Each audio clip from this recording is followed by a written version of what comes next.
여러분 아십니까? 개구리를 쉽게 삶는 방법이 있다고 하는데, 제가 그 성격이 급해가지고 빨리 삶겠다는 마음으로 뜨거운 물에 그냥 던지면은 개구리가 그냥 뛰쳐나가 버린다고 합니다. 그러나 개구리를 물에서 뛰쳐나가지 못하게 하는 방법이 있는데요. 그것은 큰 솥에 물을 많이 붓고 나서 찬물이죠. 찬물을 채운 다음에 살아있는 개구리를 그 찬물에 그냥 집어넣습니다. 그런 다음에 밑에서 약한 불로 솥을 천천히 데웁니다. 찬물은 조금씩 아주 천천히 개구리가 느끼지 못할 정도로 이렇게 조금씩 따뜻한 물로, 뜨거운 물로 변해갑니다. 그러는 사이에 이 개구리는 자기도 모르게 뜨거워지는 그 물에 그 몸이 익숙해져 가지고 거기에 적응해 버린다고 그래요. 시간이 많이 지나면서 물은 완전히 뜨거워지고 개구리는 그 속에서 익어버리는 그런 일이 있다고 합니다. 이 이야기는 우리에게 많은 생각을 하게 하는데요.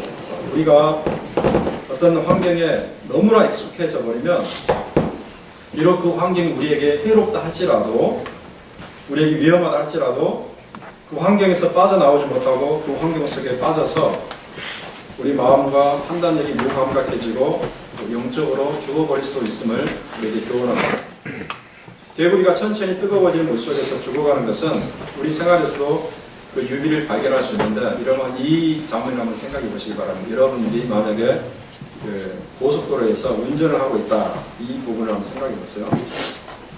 고속도로에서 운전을 하고 있는데 만약의 경우에 이 차 안의 온도가 갑자기 뜨거워지면 어떻게 되겠습니까? 갑자기 무슨 그런 일은 없겠지만 갑자기 뜨거워질 경우에는 우리는 식비 놀래가지고 창문을 연다든지 에어컨을 막 세게 튼다든지 이렇게 해서 정신을 바짝 차리게 될 것입니다.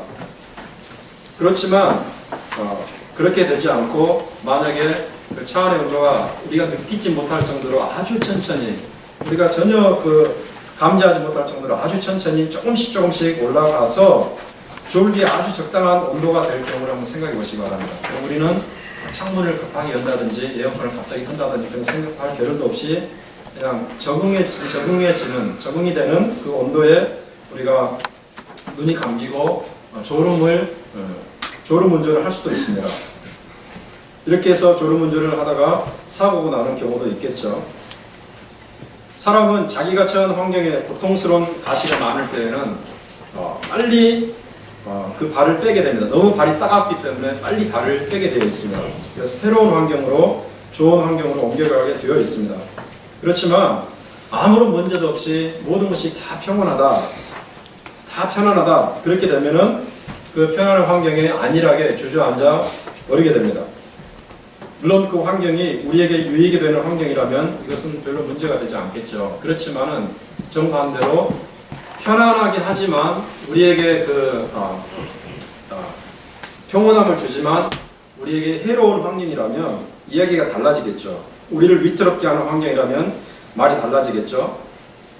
마치 뜨거운 물 속의 개구리나 또 졸기에 적당한 온도에서 운전하는 운전자처럼 우리는 위험해질 것입니다. 이 경우에는 한시라도 빨리 그 환경을 박차고 나와야지 지혜로운 사람입니다. 오늘 우리가 읽은 본문에 바로 이와 같은 교훈을 주는 사건이 하나 기록이 되어 있습니다. 하나님은 야곱의 생의 한 시점에서 일어난 이 사건을 통해서 우리에게 이와 같은 교훈을 주십니다. 너무나 편안한 환경일지라도 그것이 우리의 신앙생활에 해로움으로 작용한다면 속히 박차고 나가야 한다는 교훈을 주십니다. 그리고 우리가 하나님이 원치 않는 삶에 너무나 익숙한 나머지 하나님 앞에서 마땅히 행할 것을 잊어버리고 있다면 하나님의 부르심을 따라서 속히 하나님께서 부르시는 곳으로 올라가야 한다는 사실을 하나님께서 우리에게 교훈을 주십니다. 하나님께서 원치 않는 환경에 너무나 오래 머물러 있는 사람에게 하나님께서 거기서 꺼내기 위해서 어떤 일을 하시고 하나님께서 불러내신다는 것입니다. 야곱의 생각할 때에 이 야곱이 형을 피해서 이 고향을 떠날 때에 이 베델이라는 곳에서 하나님을 만난 적이 있습니다. 그때 이 베델에서 야곱이 어떻게 하나님께 약속하냐면요, 만약에 하나님께서 나를 지켜주시고 다시 이곳에 돌아오게 하신다면 나는 이곳에서 하나님께 제단을 쌓고 하나님께 헌신하겠습니다. 이렇게 약속했습니다. 이것이 이 창세기 28장에 기록되어 있습니다. 그런데 그는 그때로부터 무려 30년 동안 이 서약을 지키지 못했습니다. 30년이라 하면은 그가 그곳을 떠나가지고 외삼촌의 집에 들어가서 20년간을 지냈고요. 그 다음에 외삼촌 집을 떠나서 형을 만난 다음에 숙곡과 세겜에서 약 10년 정도를 머물렀습니다. 이렇게 30년이 지났는데 이렇게 많은 시간이 흘러가는 동안 야곱은 이 베델의 서원을 잊어버린 것 같아요. 30년 전에 하나님께 했던 그 서원을 까맣게 잊어버렸습니다. 그러나 하나님께서는 잊지 않으시고 야곱이 그 서원을 이행하기를 원하시고 드디어 세겜에서 나타나서 하나님께서 그에게 베델로 올라가라, 베델로 올라가서 나에게 했던 서원을 이행하라 이렇게 명령하십니다. 야곱이 베델로 올라가기 전에 머물고 있었던 이 세겜이라는 것은 한마디로 말하면 그에게 육체적으로는 아주 편안한 장소였지만은 그에게 영적인 삶에 있어서는 엄청난 비극과 고통의 장소였습니다. 그곳에서 이렇게 재산도 불리고 그곳에 살만한 그런 일이 있었지만은 그 가정에 비극이 닥쳐왔고 그 영적인 삶이 위태로운 일이 찾아왔습니다. 그곳에 머물러 있을 때 무슨 사건이 있었냐면요. 야곱에게는 그 12아들이 있었고 그 다음에 딸이 하나가 있었어요. 그런데 그 딸이 디나라는 딸인데 이 디나라는 딸이 그 마을 구경을 나갔다가 그 세겜 추장 아들에게 강간을 당했습니다. 이 사건이 있어가지고 이 야곱의 12아들 중에서 이 둘째 아들 시므온과 셋째 아들 레위가 칼을 차고 나가서 그들과 거짓 언약을 맺은 다음에 완전히 막 쳐 죽이는 사건이 있었습니다. 사실 세겜은 야곱이 육체적인 평안을 위해서 머물고자 했던 장소였지만 전혀 뜻하지 않게 정말 몸소리쳐지는 그런 사건을 만난 장소가 되고 말았습니다. 그러는 중에 야곱이 하나님의 말씀을 듣는 거죠. 즉 그와 같은 비극은 야곱을 그냥 주저앉게 만들진 않았습니다. 그를 절망에 빠뜨리지 않았습니다. 오히려 그 비극을 통해서 이제 야곱의 영적인 상태는 매우 민감해졌습니다. 이제까지 무감각해서 듣지 못했던 하나님의 음성을 들을 수가 있게 됐고요. 하나님의 음성이 그 마음속에 들어올 만큼 그 마음의 여지가 생겨나게 되었습니다. 여유가 생겨나게 됐습니다. 이것을 볼 때에 우리는 이런 생각을 할 수 있습니다. 우리 영성에는 참으로 아이러니가 많은 것 같아요. 그 중에 하나가 평온할 때는 알지 못하던 것을 고통의 때는 알게 된다는 거죠. 평온하고 형통할 때는 우리는 우리 자신에게 문제가 있어도 그것이 문제인지 문제가 아닌지 잘 깨닫지 못합니다. 너무나 모든 것이 좋으니까, 너무나 모든 것이 내 뜻대로 되니까 내가 문제가 있어도 문제라고 인식을 못하는 거죠. 우리 자신의 문제를 깨닫지 못하기 때문에 그 가운데서 말씀하시는 하나님의 음성도 사실 들리지 않습니다. 영적으로 무감각해져 있기 때문에, 영적인 귀가 어두워져 있기 때문에 그런 거죠. 그러나 만약에 고통이 우리를 한순간 덮치게 되면은 그 고통의 한가운데서 우리는 바람직하지 못한 우리 자신의 참 모습을 발견할 수가 있습니다. 다 발견하진 않지만 발견할 수가 있다는 거죠. 그리고 그 고통 중에서 우리에게 말씀하시는 하나님의 음성을 들을 수가 있습니다. 다 들을 수는 없겠지만은 그 중에는 하나님의 음성을 들을 수도 있습니다. 여러분 잘 아시는 C.S. 루이스라는 그 기독교 변증학자가 이런 말을 한 적이 있는데요. 고통의 문제라는 책에서 이렇게 말합니다. 고통이라는 것은 귀머거리 세상을 일깨우는 하나님의 메가폰이다. 메가폰 아시죠? 이렇게 말하면 크게 전달되는 확성기 있잖아요. 이 마이크처럼. 근데 고통이라는 것은 귀머거리 세상을 일깨우는 하나님의 메가폰이다 그랬어요. 전혀 세상이 하나님의 음성을 들을 만한 이 준비가 안 되어 있습니다. 그럴 때 하나님께서는 엄청난 고통을 던짐으로 인해서 자기의 음성을 들을 수 있도록 바꾼다는 거죠. 너무나 평온한 삶으로 인해서 우리 영적 귀가 어두워져 있던 야곱은 세겜에서 감당하기 힘든 비극, 감당하기 힘든 고통을 당하는 가운데 하나님께서 그 귀에 대고 외치시는 음성을 듣게 됩니다. 그 음성이 무엇입니까? 여러분 1절에 나타나죠. 1절 한번 우리 같이 한번 읽어보겠습니다. 시작. 하나님이 야곱에게 이르시되 일어나 베델로 올라가서 거기 거주하며 내가 내 영 에서의 낯을 피하여 도망하는 때에 내게 나타났던 하나님께 거기서 제단을 쌓아라 하시니라. 하나님께서 이 고통 중에 있는 비극을 당하고 있는, 그래서 영성이 민감해져 있는 야곱에게 말씀을 하시는데요. 이것은 하나의 소명입니다. 그런데 이 소명은 전혀 새로운 소명이 아니에요. 어떤 소명이냐면 아까 제가 말씀드린 것처럼 과거 30년 전에 야곱이 베델에서 하나님께 서원했던 그 내용입니다. 그 내용을 이행하라. 이제는 이행할 때가 되었다라고 말씀하시는 것입니다. 즉 야곱이 잊어버렸던 것을 일깨워주는 하나의 새로운 소명입니다. 이 하나님의 소명은 무엇을 시작하는가? 일어나라 라는 말로 시작합니다. 일어나라. 원어는 쿰이라고 그러는데 일어나라. 이 일어나라는 명령에는 어떤 뜻이 있냐면요, 그 자리에 앉은 자리에서 일어나라 이런 문자적인 의미라기보다는 자리에서 일어나라 이 말이 아니라 지금 네가 지체하고 있는데 머무르고 있는데 그런 상황을 떨치고 변화를 위해서 새롭게 결단하라, 결단을 옮기라, 이런 의미가 강합니다. 새로운 결단을 촉구하는 관용적인 표현이 바로 일어나라는 표현입니다. 야곱 스스로 결단을 하지 못하고 우물쭈물 내고 있으니까 하나님께서 먼저 이렇게 말씀하시는 거예요. 결단을 촉구하시는 거죠. 하나님 야곱에게 세겜을 떠나서 베델로 지금 올라가라고 말씀하시는데, 이 세겜이라는 것은 하나님의 소명보다는 자신의 안락함을 위해서 머물러 있었던 장소였습니다.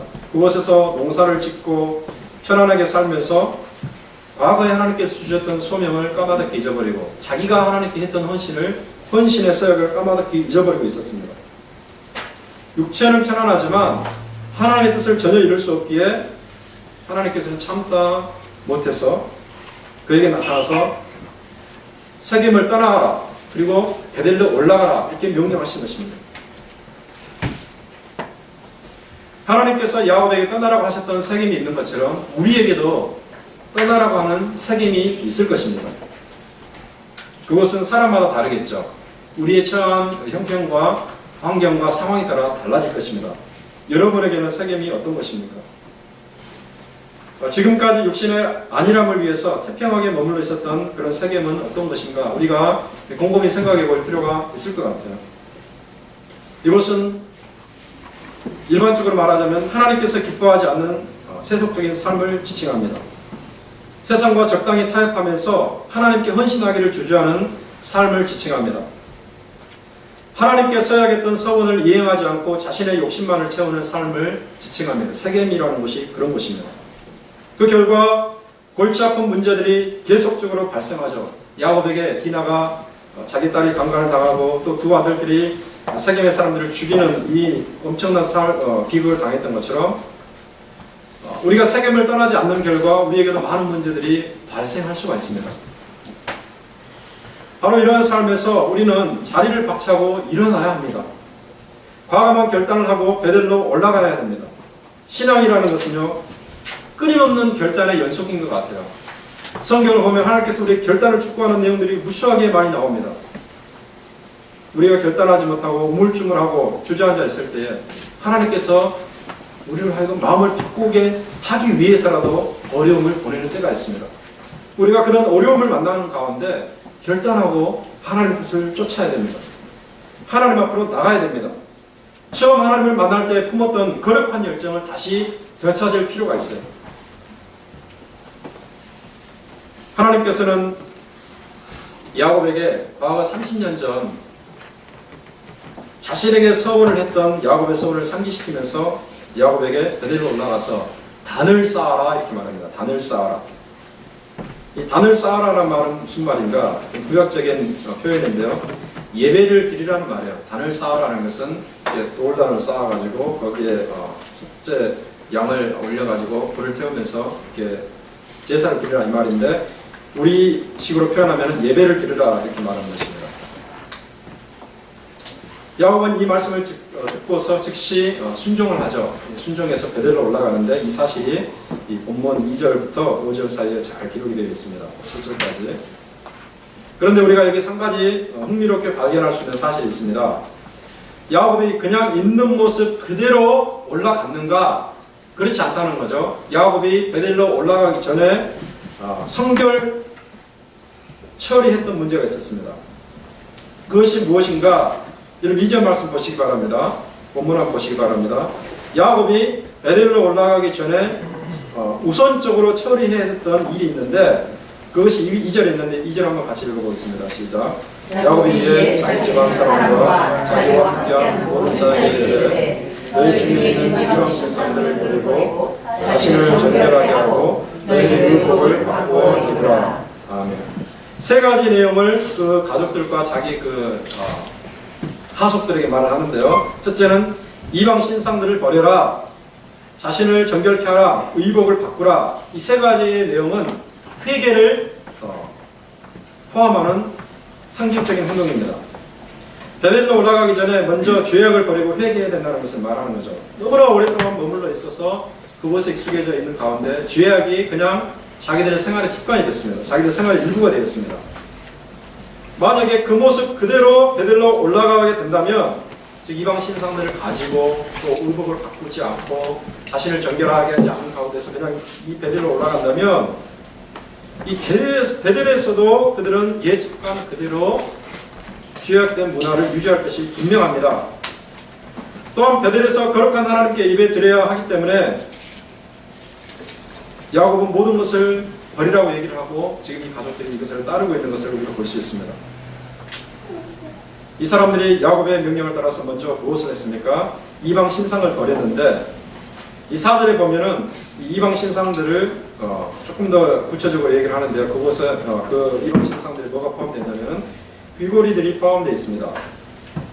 이방 신상과 귀고리들이 포함되어 있는데 이것은요, 이 바단 아람에서부터 가지고 나온, 즉 바단 아람이라는 것은 야곱이 20년간 머물러 있었던 자기 외삼촌의 집이죠.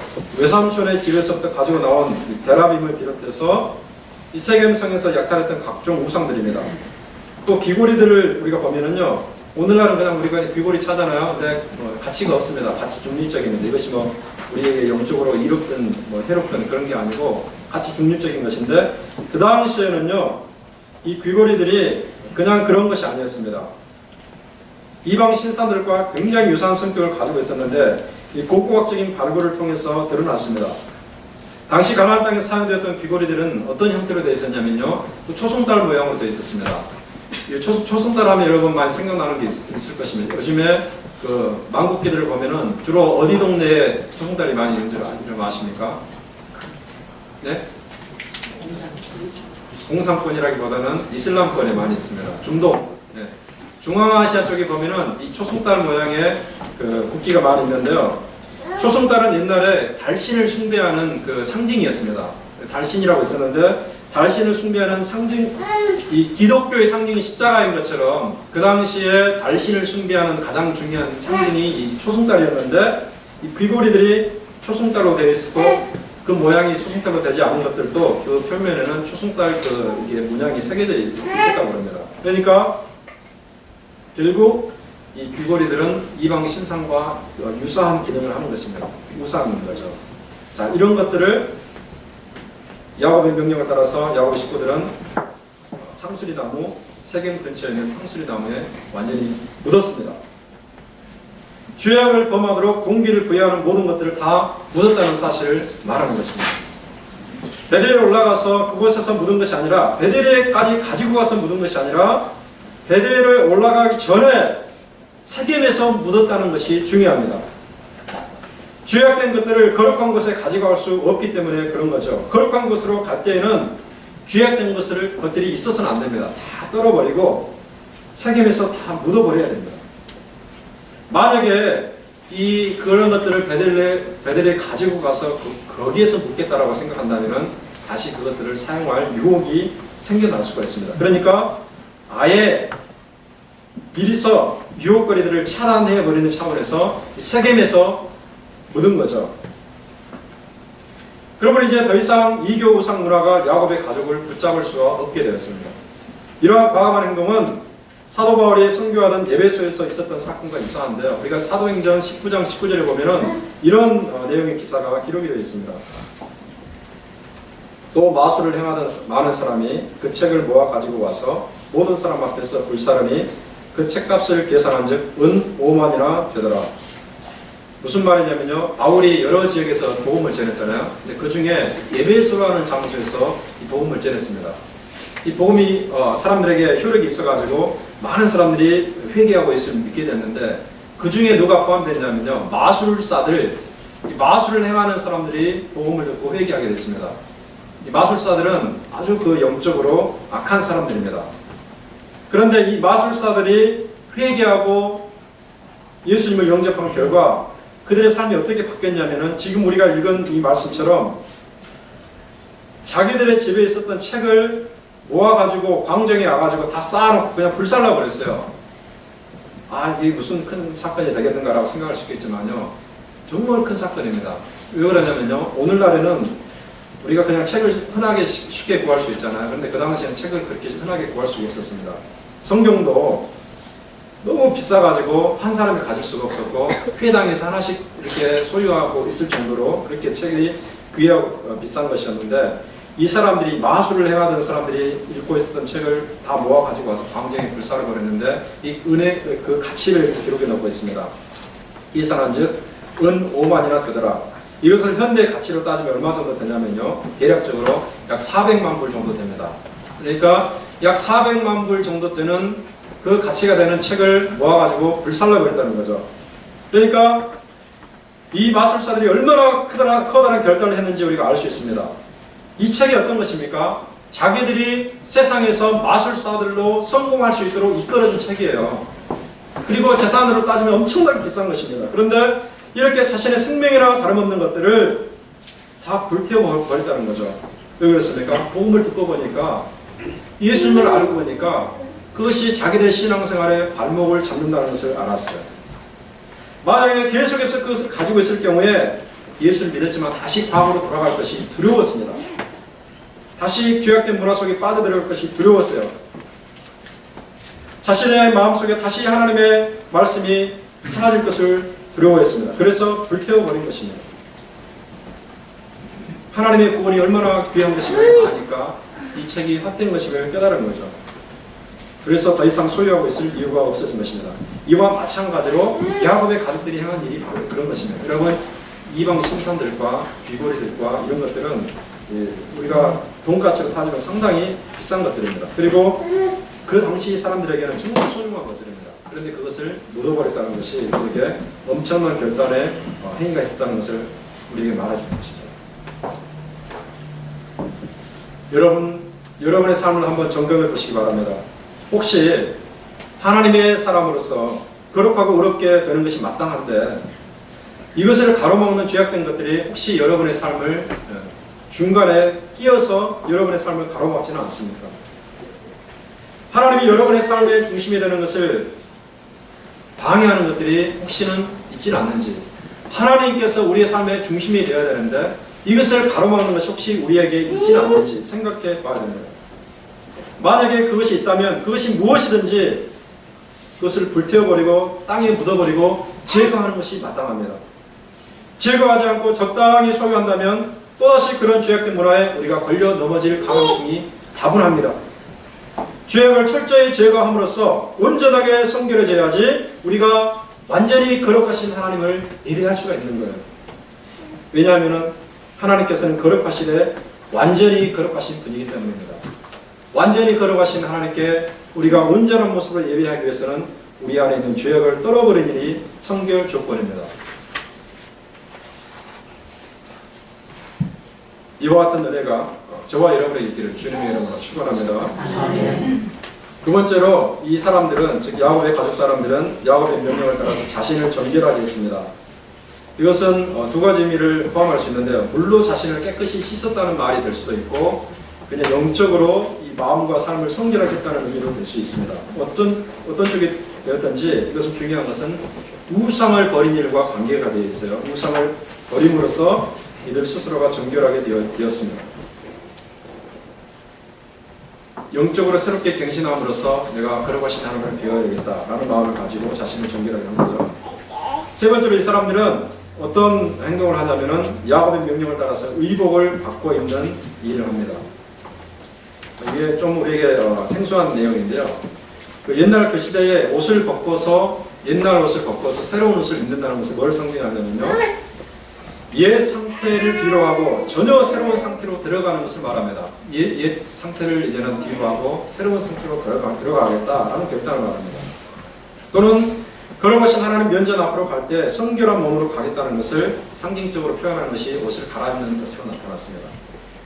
출애굽기 19장 14절에 보면 무슨 사건이 있냐면요, 이 하나님께서 십계명을 주시기 위해서 시내산에 강림하는 사건이 있는데, 그때 하나님께서 모세에게 이런 여러 가지 명령을 하는데요, 그 중에 하나가 뭐냐면은 옷을 세탁하라고 합니다. 너희들이 입고 있는 옷을 세탁하라. 그리고 새 옷을 입고 하나님의 임재를 기다리라는 말을 합니다. 즉 하나님께서 임하실 때에 우리가 하나님께 나아가는 그 모습이 어떻게 돼야 되겠는가? 깨끗한 옷으로 가르는 거죠. 깨끗한 옷은 우리의 마음까지 깨끗한 것을 포함하는 것을 말합니다. 마치 오늘날 우리가 주일날 교회에서 예배 드릴 때 가장 좋은 옷을 입는 것과 마찬가지로 그렇게 생각할 수 있습니다. 오늘날 우리가 주일날 예배를 드릴 때 하나님 앞에 우리가 최선을 다해서 드립니다. 그 중에 한 가지가 뭐냐면 제가 볼 때는 우리의 그 어떤 의복이라고 말할 수 있습니다. 우리가 주중에는 그냥 그렇게 입고 다니다 할지라도 주일날만큼은 가장 깨끗한 것을 입어야 됩니다. 주일날만큼은 정말 좋은 신발을 신고 가장 깨끗하게 우리의 몸과 마음을 정결하게 해와서 주님을 만나야 돼요. 왜 그렇습니까? 주님이 거룩하신 분이기 때문에, 주님이 깨끗한 분이기 때문에. 과거에 제가 어렸을 때 신앙생활을 생각해 보면요, 그런 내용들이 많이 생각이 납니다. 어른들이 어떻게 하냐면 토요일 날 목욕을 합니다. 목욕을 하고 주일날은 가장 좋은 옷을 입고 교회를 갑니다.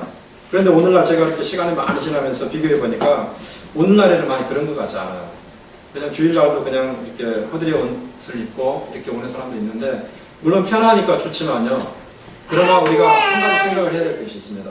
하나님은 우리 최선을 요구하신다는 거죠. 우리에게 최선을 요구하시고 우리가 할 수 있는 한 가장 좋은 것을 가지고 하나님께 나와야 됩니다. 이것이 하나님을 만나는 가장 중요한 준비가 된다고 말할 수 있습니다. 자, 이렇게 옷을 바꿔 입는 행위는 우리에게 좀 더 영적인 의미로 재해석할 수도 있습니다. 재해석될 수도 있습니다. 즉 단순히 외적인 측면에서 과거의 옷을 벗고 새로운 옷을 입는 정도 그 넘어서 또 다른 차원이 있는데요. 또 다른 영적인 차원이 있는데, 이것은 옛사람의 본성을 벗어버리고 온전히 거룩하고 새로운 사람으로 살아가라는 것을 말합니다. 이것은 사도 바울이 에베소서 4장에서 하시는 말씀이요, 22절부터 이렇게 말하는데 잘 한번 들어보시기 바랍니다.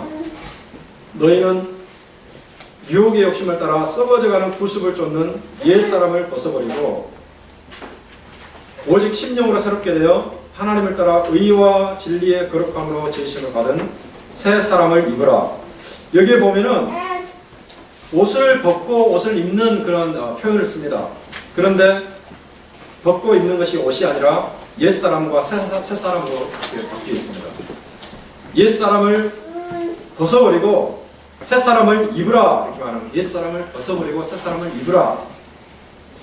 마치 야곱의 가족들이 세겜에서 옛 의복을 벗어버리고 새로운 옷으로 갈아입었던 것처럼 우리가 주님을 만나기 전에 익숙했던 우리 옛 본성, 옛 자아, 죄악된 모습, 이것을 과감히 벗으라는 거죠. 그리고 새로운 사람, 하나님을 따라서 의와 진리의 거룩함으로 지으심을 받은 새로운 사람, 주님 안에서 새롭게 된 새로운 사람을 그런 것이 입으라는 것입니다. 여기서 벗으라는 것은 지속적인 행동이고 입으라는 것도 지속적인 행동을 말합니다. 우리는 주님 나라에 가는 그날까지 계속해서 이와 같은 행동을 반복할 필요가 있습니다. 우리에게 잘못된 것이 있으면 하나님께서 보시기에 적합하지 않은 것이 있으면 계속해서 벗어내야 됩니다. 그리고 하나님께서 우리에게 새롭게 지어주시는 거룩한 모습으로, 새로운 모습으로, 의의 모습으로, 진리의 모습으로 끊임없이 입어야 됩니다. 이것이 하나님 앞에 나아가는 우리의 바른 태도라고 말할 수가 있습니다. 여러분, 우리가 존귀한 분을 만날 때는 정말 깨끗한 모습으로 나가잖아요. 그런데 우리 하나님은 어떤 분입니까? 이 세상에 어떤 존귀한 분보다 더 존귀하신 분입니다. 우리가 그 하나님 앞에 나아갈 때에 우리가 이 본성을 가지고 있다면, 여전히 죄악된 본성 아래 우리가 얽매여 있다면 이것이 하나님께서 보시기에 얼마나 안타까운 일이겠는가 우리가 생각해 볼 필요가 있습니다. 그래서 우리는 옛 본성을 벗고 새로운 마음으로 하나님께 나아가야 됩니다. 우리는 예수 그리스도의 은총으로 하나님의 백성이 되었습니다. 여러분 항상 이것을 기억하시기 바랍니다.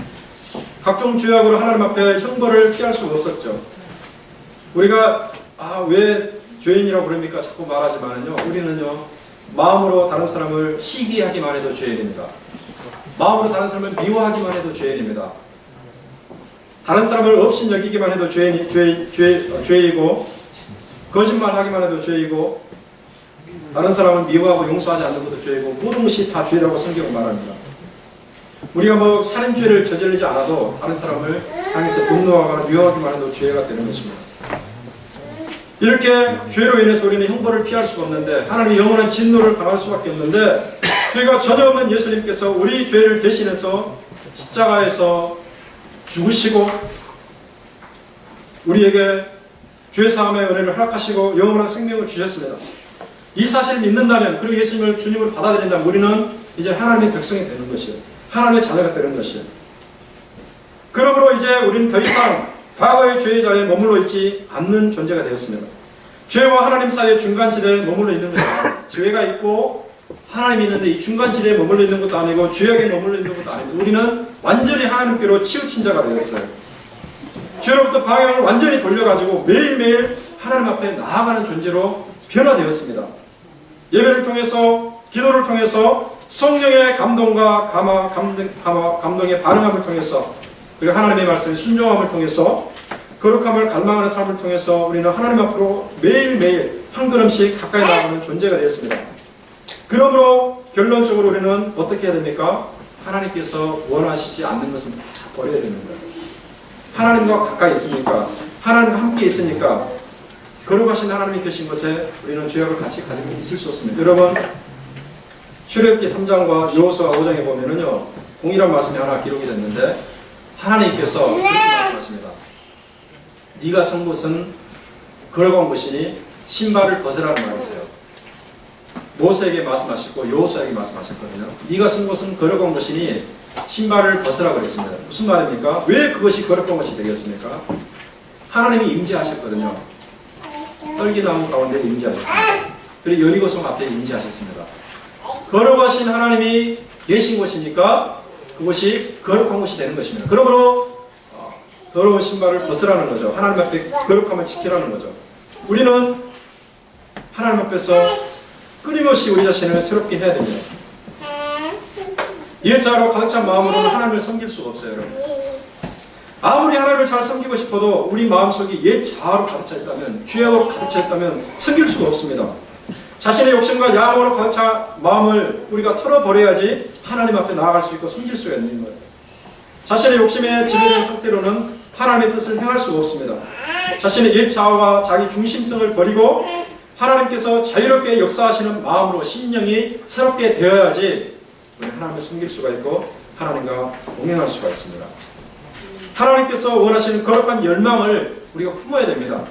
신앙생활이 그거예요. 여러분, 신앙생활을 달리 생각하시면 안 돼요. 신앙생활이 주일날 그냥 교회 와가지고 그냥 예배 드리고 돌아왔어. 또 지금날에 나는 기독교인이다 이렇게 기록하는 이것이 신앙생활이 아니고요. 여러분, 신앙생활이라는 것은 하나님께서 주신 새로운 생명을 이용해서 끊임없이 하나님을 갈망하는 것입니다. 여러분 마음속에 만약 이것이 없다면 여러분 심각하게 생각해 볼 필요가 있어요. 여러분에게, 우리에게 하나님에 대한 갈망이 없다. 하나님 앞에서 거룩해지고자 하는 갈망이 없다.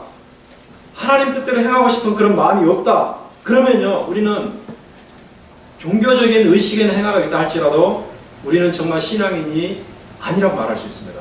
신앙인이라고 말할 수가 없습니다. 우리 영이 새롭게 되었다고 장담할 수는 없습니다. 우리는 끊임없이 하나님을 열망하면서 하나님의 거룩함을 품으면서 살아가야 돼요. 이것이 바로 신앙의 핵심입니다. 지금 야곱이 자기 가족들에게 요구하는 것이 바로 이것입니다. 왜 그렇습니까? 베델로 올라가야 되기 때문에. 야곱이 베델로 올라가서 이제 단을 쌓고 예배를 드리게 되죠. 여기에 7절에 이 내용이 나와 있습니다.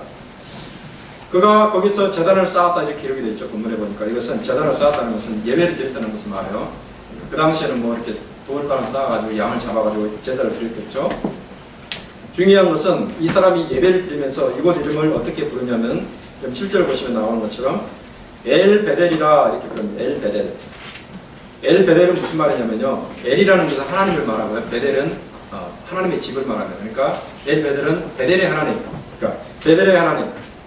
베델이라는 장소도 지금 야곱이 새롭게 지었죠. 원래 루스라는 땅이었는데 거기서 하나님 만나고 보니까 이곳이 하나님의 집이다 해가지고 하나님의 집을 의미하는 베델로 지었는데 다시 돌아가서 그곳에서 예배를 드리면서 그곳의 이름을 엘 베델이라, 즉 하나님의 베델의 하나님이라 이렇게 말합니다.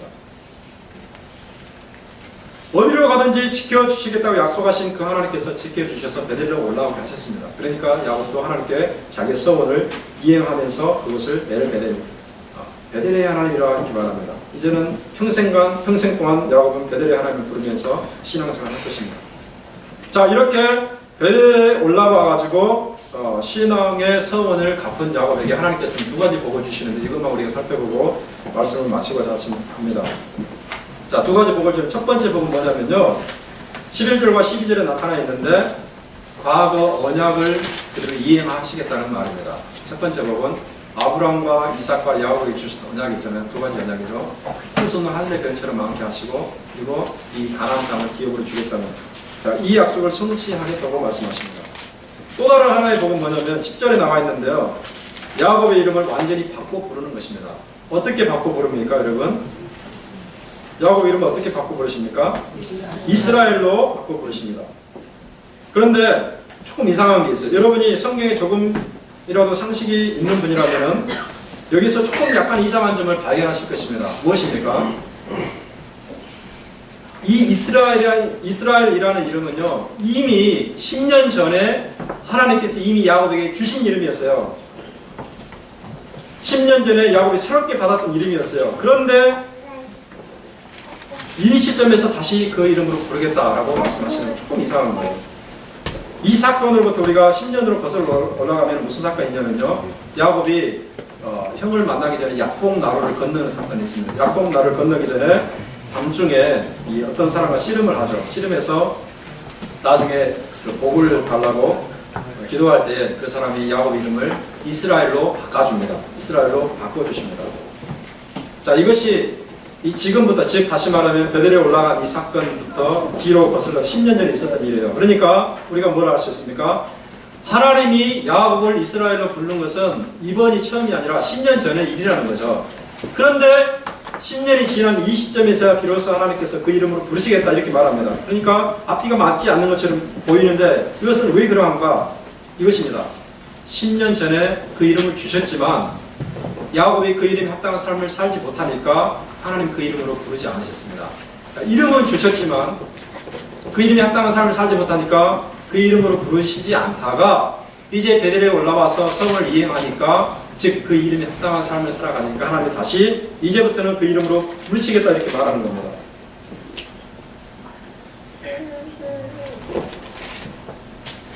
이제 야곱은 그 이름에 합당한 사람으로 변화될 것입니다. 어떻게 변화될 것인가? 이 이름의 뜻을 우리가 알아야 되겠죠. 이 이름은 하나님께서 대신 싸워주실 것이라는 의미를 가지고 있습니다. 하나님께서 대신 싸워주실 것이라는 의미입니다. 야곱은 어떤 뜻입니까? 발 뒤꿈치를 붙드는 자예요. 다른 사람을 속여 취하는 자입니다. 다른 사람을 속여가지고 이게 취해서 살아가는 사람인데 이 사람이 이제는 이스라엘로 불리게 됩니다. 이스라엘은 뭡니까? 하나님께서 싸워주시는 인생입니다. 야곱은 이후로는 우리 성경을 보면 알겠지만 더 이상 다른 사람을 속이거나 착취하는 삶을 살지 않습니다. 하나님을 의지해가지고 오로지 하나님만을 의지하는 가운데 하나님이 승리하시는 그런 삶을 살아가게 됩니다.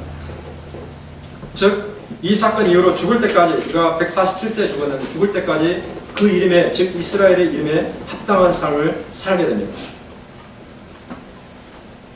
하나님은 야곱에게 세겜에서 일어나 베들레 올라가라고 명령하셨던 것처럼 우리에게도 세속적인 자리, 죄악된 자리를 떠나서 거룩한 자리로 올라가라고 말씀하십니다. 야곱은 하나님의 부르심에 즉각적으로 순종했는데 우리는 어떻게 하고 있습니까? 그 음성에 우리가 순종하고 있는가? 하나님께 참된 회개를 하기 위해서는 과거의 잘못된 삶에서 철저히 돌이키는 삶이 있어야 됩니다. 단순히 입술의 고백만으로 충분하지 않아요. 진정한 회개라는 것은요, 죄로부터 돌이켜서 하나님께로 나아가는 것을 말합니다. 회개를 성경에서 두 가지 단어로 말하는데, 하나는요, 이 생각의 전환이라는 것을 말합니다. 생각의 전환, 생각이 바뀌는 겁니다. 두 번째는 이 몸을 돌이키는 것을 말합니다. 몸을 방향을 돌이켜서 다른 쪽으로 가는 것을 말하는데, 진정한 회개라는 것은요, 입술의 고백만으로 끝나는 것이 아니고 우리가 우리 자신에 대해서 생각했던 것을 바꾸고 하나님에 대해서 생각했던 것을 바꾸고 그리고 죄악으로 향했던 우리의 몸을 돌려서 하나님께로 돌아가는 것을 말하는 것입니다. 그러므로 야곱이 보인 행위는 곧 우리에게는 회개 행위로 나타나야 됩니다. 하나님은 여러분의 과거를 기억하지 않으시고 완전히 변화된 새로운 사람으로 인정하실 것입니다. 여러분은 혹시 천천히 뜨거워지는 물속에서 죽어가는지도 모르고 있는 개구리처럼 그렇게 영적으로 해로운 환경에 익숙해져서 그대로 눌러앉아 있지는 않습니까? 하나님의 뜻을 행하지 못하도록 방해하는 세겜에 너무 오래 눌러앉아 있어서 마땅히 올라가야 될, 베들레에 올라갈 생각도 하지 못했던 야곱처럼 그렇게 구습에 얽매여 살고 있지는 않습니까? 우리가 돌이켜볼 필요가 있어요. 과거에 하나님께 헌신했던 마음을 새롭게 되새기시기를 바랍니다. 빨리 세겜에서 나와서 빨리 베들레로 올라가라는 하나님의 음성을 여러분 들을 수 있기를 바랍니다. 하나님이 부르시는 베들레로 올라가서 과거 여러분이 행했던 하나님 앞에 했던 서원을 갚으시기를 바랍니다. 하나님이 부르시는 베델이 여러분에게는 어떤 자리입니까? 현재 여러분의 발목을 붙들고 있는 환경에서 과감히 일어나서 베델로 올라가서 하나님을 찾아야 됩니다. 한동안 멀어졌던 하나님과 가까워지기 위해서 거룩한 열망을 품어야 됩니다. 하나님의 넓은 품속으로 들어가서 평안을 누려야 됩니다. 이 은혜가 저와 여러분에게 있기를 주님의 이름으로 축원합니다. 살아계신 하나님 아버지, 주님의 귀한 은혜를 감사합니다. 우리는 오래전에 있었던 한 사건을 통해서 우리가 과연 어떠한 삶을 살아야 되는지 생각해보는 시간을 가졌습니다.